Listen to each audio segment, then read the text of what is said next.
2189 nouveaux cas de cancer de la prostate enregistrés chaque année au Cameroun, selon le rapport Cancer 2021 du ministère de la Santé publique. Des chiffres en constante augmentation, favorisés entre autres par les dépistages tardifs. Season Media vous dit tout. Pour moi, la prostate, c'est une maladie qui touche généralement les hommes et plus précisément les parties génitales. C'est une maladie liée au sexe, d'abord au sexe masculin, et qui est due au fait de l'âge.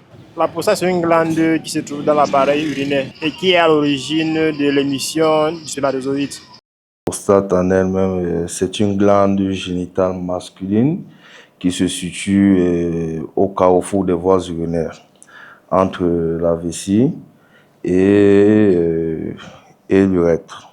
Ce que je pourrais dire du cancer de la prostate, c'est que c'est une multiplication anormale, n'est-ce pas, des cellules aux dépens de la prostate. Qualifié de tueur silencieux, le cancer de la prostate évolue souvent lentement, discrètement, sans provoquer de symptômes évidents.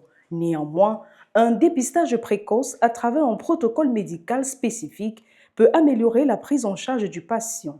Le médecin, dans sa prise en charge, il va savoir que, bon, voilà, on fait un toucher rectal, par exemple, on apprécie la prostate, n'est-ce pas, au doigt, et on dose ce qu'on appelle le PSA.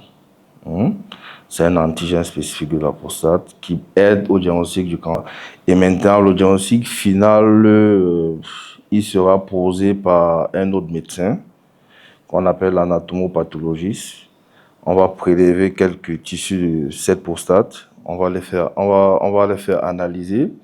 Et maintenant, le même pathologiste qui va analyser, c'est lui qui va nous dire qu'effectivement, il y a la présence du cancer ou pas. Par rapport au traitement du cancer de la prostate, il y a plusieurs étapes. Lorsque la maladie est localisée, on fait ce qu'on appelle une chirurgie. Et cette chirurgie s'appelle la prostatectomie radicale.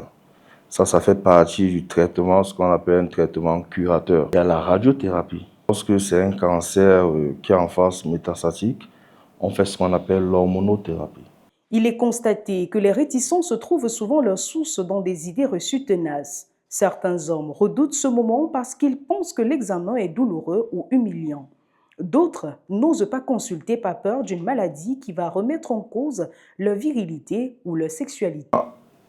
Quand un homme arrive à l'hôpital, il se laisse normalement se faire examiner. On l'examine sans souci.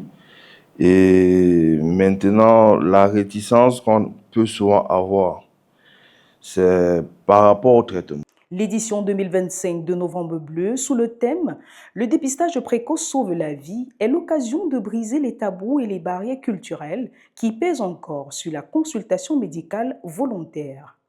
Et vous, cher monsieur, vous êtes-vous déjà fait dépister? Dites-le nous en commentaire. N'hésitez pas à liker, partager et à vous abonner pour plus de contenu sur Season Media.